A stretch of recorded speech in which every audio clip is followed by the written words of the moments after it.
وقالوا لن يدخل الجنة إلا من كان هودا أو نصارى تلك أمانيهم قل هاتوا برهانكم إن كنتم صادقين بلى من أسلم وجهه لله وهو محسن فله أجره عند ربه ولا خوف عليهم ولا هم يحزنون.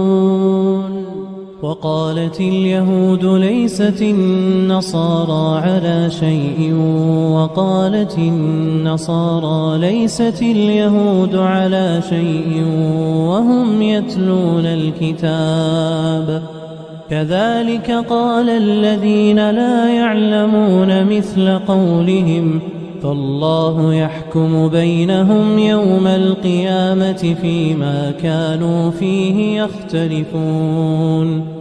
ومن أظلم ممن منع مساجد الله أن يذكر فيها اسمه وسعى في خرابها أولئك ما كان لهم أن يدخلوها إلا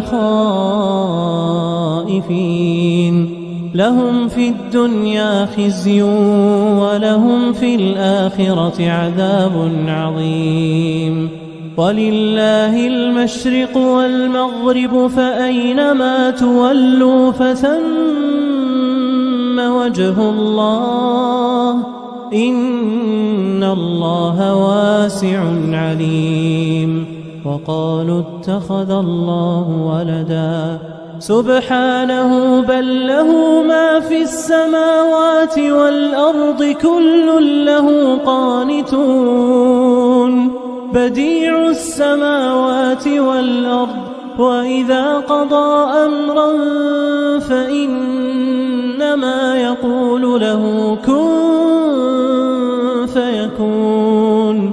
وقال الذين لا يعلمون لولا يكلمنا الله أو تأتينا آية كذلك قال الذين من قبلهم مثل قولهم تشابهت قلوبهم قد بينا الآيات لقوم يوقنون.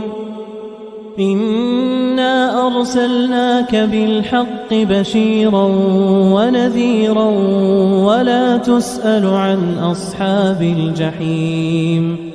ولن ترضى عنك اليهود ولا النصارى حتى تتبع ملتهم قل إن هدى الله هو الهدى ولئن اتبعت أهواءهم بعد الذي جاءك من العلم ما لك من الله من ولي ولا نصير.